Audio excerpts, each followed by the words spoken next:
Hello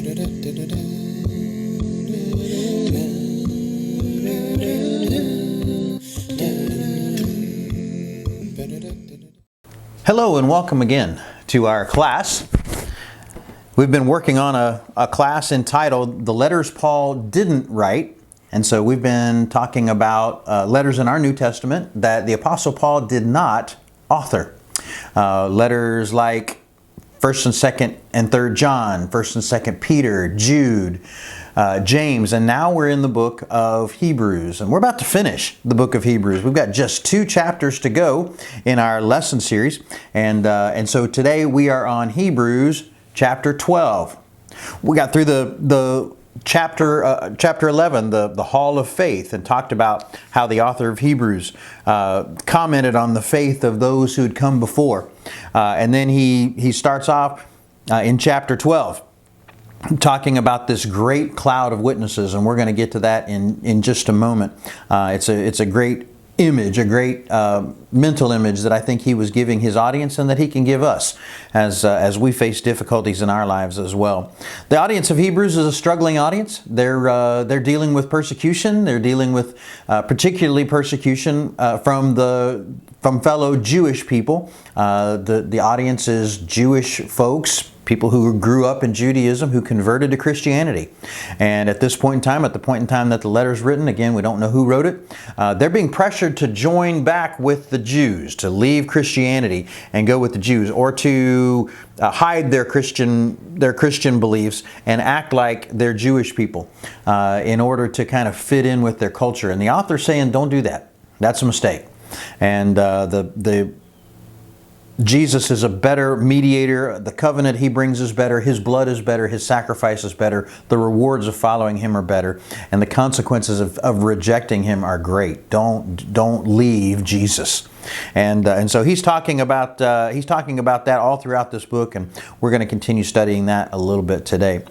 In chapter 12, he introduces an interesting concept, the idea of persecution perhaps being God's discipline, maybe answering a question that he got from the audience. Why does God allow these kind of things to happen? It's a question that's asked in our time too.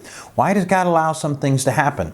And the author of Hebrews suggests that perhaps we look at persecution and bad things that happen as discipline, as the discipline as things that God allows to discipline us, to help us to grow and to become better and better. And in the illustration, he acknowledges the fact that earthly fathers also discipline us, and they don't discipline us to hurt us or to unnecessarily to be cruel, that kind of a thing. But they do it for our own good, for better or for worse. Some do that well, some don't. We know that. But the fact is that they do it for our own good. They do it so that we'll be better. And God certainly, when he exercises discipline for his children, us, those who follow with Jesus, he does it for our good as well.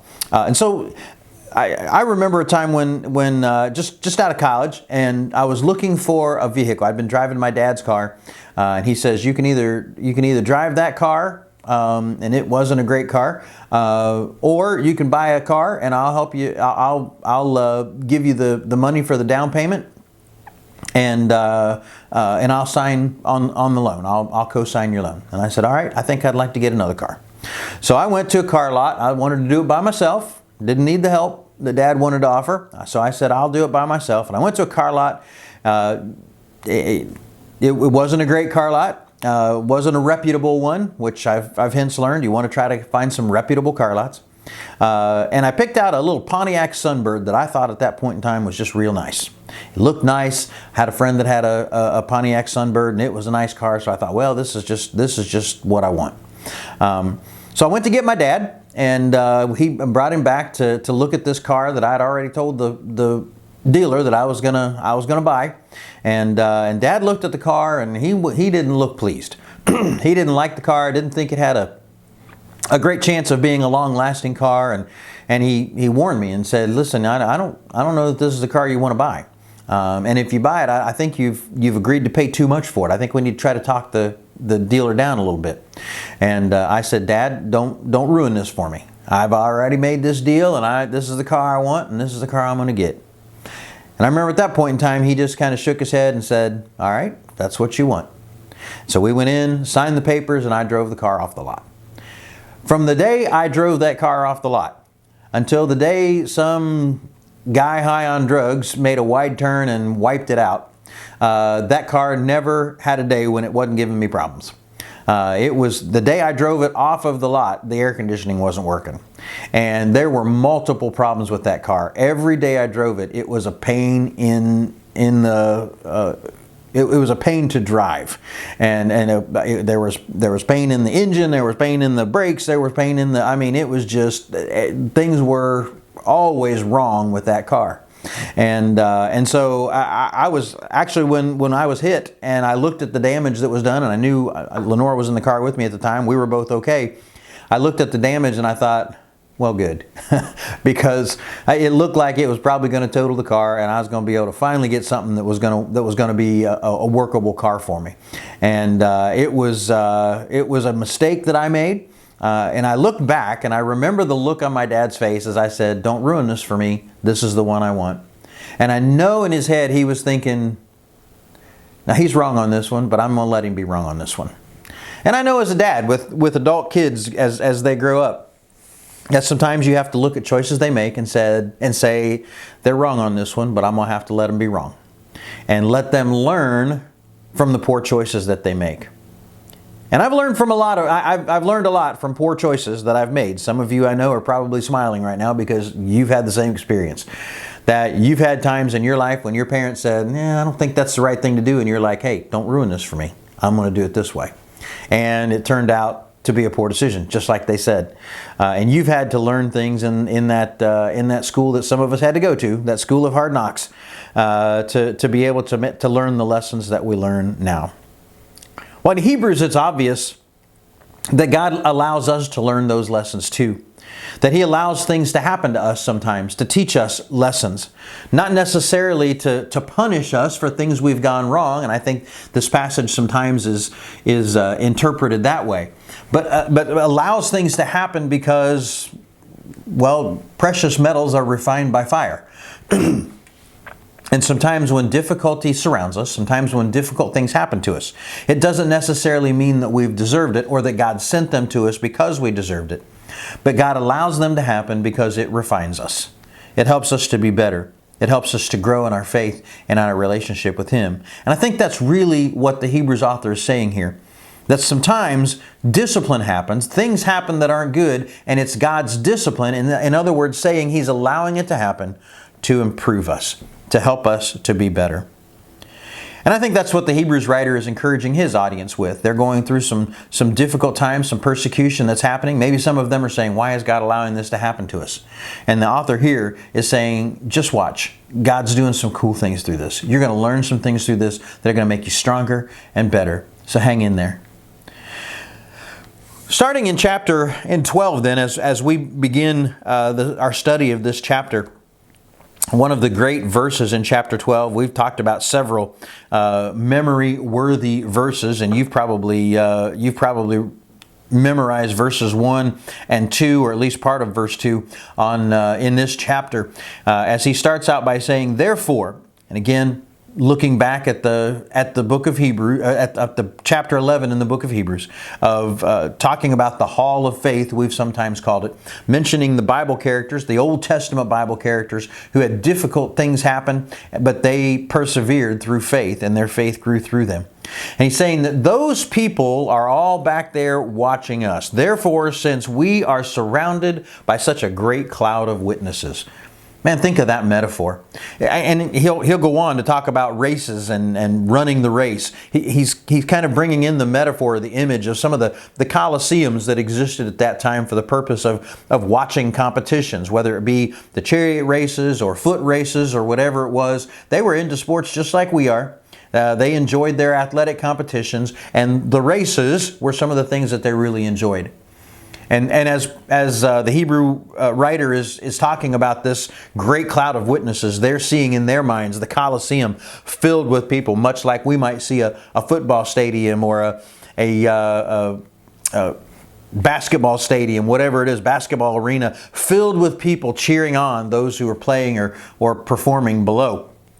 And that's kind of the image that he's giving them here. Since we are surrounded by such a great cloud of witnesses, he says, let us throw off everything that hinders and the sin that so easily entangles, and let us run with perseverance the race marked out for us, fixing our eyes on Jesus, the pioneer and perfecter of our faith. What a great image. Again, the image of being someone who's running a race and has this huge audience watching them in a coliseum, like with football or the Olympics or something like that now. A great cloud of witnesses, people watching us run. He says, let us run with perseverance. Hang in there, stay with it, keeping our eyes fixed on Jesus. Jesus ran the race before us. He's gone through these difficulties, and He did so in such a spectacular way. And we're to follow Him. We're to run the race as He ran the race, knowing that He's the one who led the way, and He perfected the way so that we could follow Him. And if we're like Him, we're going to run a good race as well. The great characters of the Old Testament He pointed to as those who are watching.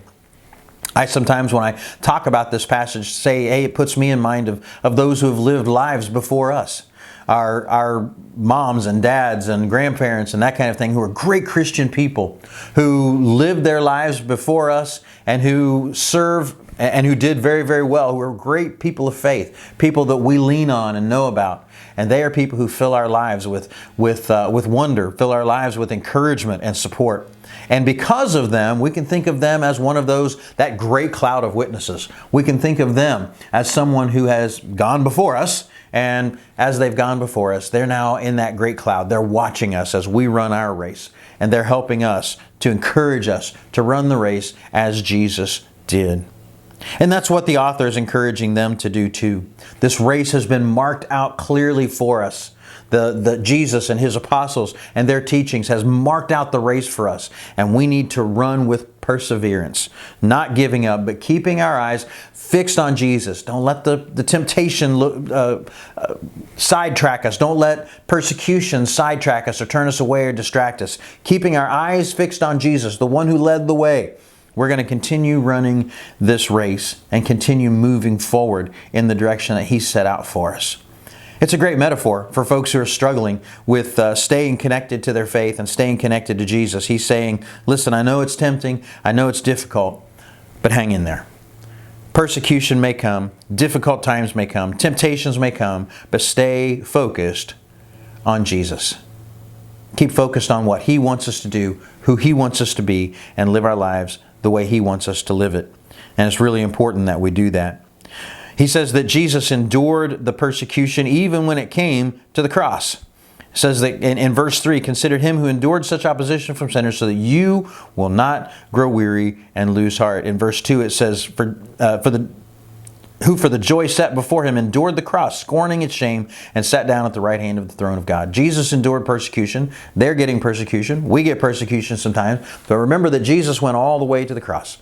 That persecution cost Him His life. And we haven't experienced that. Most of it haven't. I'm not saying there aren't people in the world even today who certainly have experienced that, but most of us have not experienced that. Most of us haven't, as like the author said to the Hebrews, we haven't yet struggled to the point of shedding our blood. He'll say that in verse 4 of this chapter. We haven't yet struggled to the point of shedding our blood. And so we haven't gone like Jesus did, but we need to follow Him and be willing to follow Him, even if it costs us that. Because of the reward is great for following Him. The consequences are great for refusing to do so. And so, as we think of hard times that happen in our life, difficult things that take place in our lives, it's important that we remember Jesus, what He went through, and understand that He persevered, so we should persevere and continue to run the race, fixing our eyes on Jesus, continuing to look at Him. It's the next part of the chapter where he encourages everyone to think of God's discipline of the things that are going on around them as God's discipline. Listen to what he has to say there starting in verse 4. In your struggle against sin, you have not yet resisted to the point of shedding your own blood.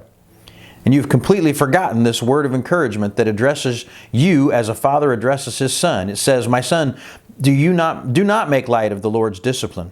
Do not lose heart when He rebukes you, because the Father disciplines the one He loves, and he chastens the son he accepts. That's Proverbs chapter 3. Or he chastens the one he accepts as his son. Endure hardship, verse 7. Endure hardship as discipline. God is treating you as his children. For what children are not disciplined by their father? If you are not disciplined, and everyone undergoes discipline, then you are not legitimate, true sons and daughters at all. Moreover, we have all had human fathers who disciplined us, and we respected them for it. How much more should we submit to the Father of our spirits and live? They disciplined us for a little while, as they thought was best, but God disciplines us for our good, in order that we may share in his holiness. No discipline seems pleasant at the time, but painful. Later, however, it produces a harvest of righteousness and peace for those who have been trained by it. Therefore, strengthen your feeble arms and your weak knees. Make level the paths of your feet so that the lame may not be disabled, but rather healed. So it's important that, and the author is saying that as we see this discipline, and some may have been asking, why is God allowing this to happen? As we see the persecution, the temptations, the struggles that we're having, why is God allowing this to happen to us? The author suggests, look at it as discipline. Look at it, God allows these things to happen. Certainly, God allows bad things to happen. We think of people who have undergone tragedy, or maybe who are undergoing tragedy right now. Those who are dealing with a serious illness of a loved one. Those who have had to undergo a tragic loss of a loved one, or difficulties in their family that have just plagued them over and over and over again. Personal health problems, problems with being mistreated by others. All of those things are tough things. And I've heard people in many cases say, why is God letting this happen to me? Well, the author of Hebrews understands. And the author says, understand that God allows that to happen because he knows that it's going to produce a harvest of righteousness. That if we endure the persecution, if we endure the hard times, that we will have a harvest of righteousness on the other side of it. And that's something that we can look forward to. He talks about how earthly fathers discipline their own children. Those of us who have had children have had to discipline them at times. We've had to correct them. If they were dishonest, we had to talk to them about why it's important not to lie. And maybe we had to give them a consequence if they lied even after that discussion. There had to be a consequence for that, and that was important. Sometimes we let them go through difficult relationships. We allow them to have friendships that we know are going to be painful for them. We tell them it's going to be. We advise them against it, particularly in their teenage years. But sometimes we allow them to make those choices to allow them to learn valuable lessons. Those valuable lessons sometimes are really hard for them to watch them make.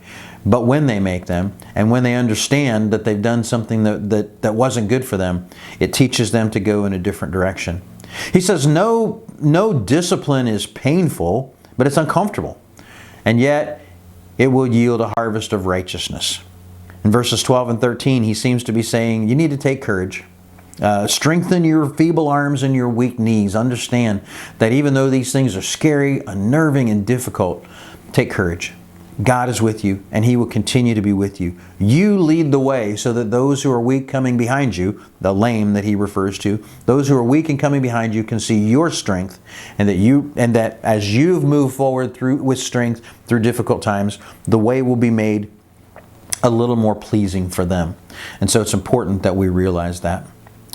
In verses 14 through 28, he gives a metaphor of two mountains that I think is just a beautiful metaphor as he kind of begins to close down this book. The metaphor is of Mount Sinai and Mount Zion. Mount Sinai is the mountain where the Israelites received the law from God, and it was a terrifying time for them. When God spoke to them, they were terrified and said, Moses, please don't let him speak to us anymore because it's just too scary for us. And he talks about the thunder and the lightning and how the earth shook when God spoke. And he says, that's not the mountain you're standing at. You're not receiving the law again, the law that makes you tremble. You're standing at Mount Zion, which is a metaphor for Jerusalem, and he talks about it here as being the heavenly Jerusalem, the Jerusalem in which we're welcomed because it's God's temple, and that we're welcome to stand with confidence in God's city, before his throne, because of the blood of Jesus. That's the mountain we're standing at, a city that we can enter with confidence. Let's go into to what he says there, starting in verse 14. Make every effort to live in peace with everyone, and to be holy. Without holiness, no one will see the Lord. See to it that no one falls short of the grace of God, and that no bitter root grows up to cause trouble and defile many. See to it that no one is sexually immoral, or is godless like Esau, who for a single meal sold his inheritance rights as the oldest son. Afterward, as you know, he wanted to inherit this blessing, but he was rejected. Even though he sought the blessing with tears, he could not change what he had done. You have not come to a mountain that can be touched and is burning with fire, to darkness, gloom, and storm, to a trumpet blast, or to such a voice speaking words that those who heard it and begged that no further word would be spoken to them, because they could not bear it, or what was commanded. Even if an animal touches the mountain, it must be stoned to death. The sight was terrifying. It was so terrifying that Moses said, I'm trembling with fear. But you have come to Mount Zion, the city of the living God, the heavenly Jerusalem. You have come to thousands upon thousands of angels in joyful assembly, to the church of the firstborn, whose names are written in heaven. You have come to God, the judge of all, to the spirits of the righteous, made perfect, to Jesus, the mediator of a new covenant, to the sprinkled blood that speaks a better word than the blood of Abel. See to it that you do not refuse him who speaks. If they did not escape when they refused him who warned them on earth, how much less will we if we turn away from him who warns us from heaven? At that time, his voice shook the earth. But now he has promised, once more I will shake not only the earth, but also the heavens. The words once more indicate the removing of what can be shaken. That is, the created things, so that what cannot be shaken may remain. Therefore, since we are receiving a kingdom that cannot be shaken, let us be thankful, and so worship God acceptably, with reverence and awe, for our God is a consuming fire. Let's break that down a little bit. As he talks about, he starts off in verses 14 to 17, encouraging the audience because of this discipline that God is giving them, because of fixing their eyes on Jesus, because of the persecution that they're having, that they should seek to live holy lives. Continue to seek to live lives that are blessed by God and to be holy. People who are holy. People who are living their lives in holiness. And not allowing the sin to come between them. He talks about the different kinds of things that they might encounter.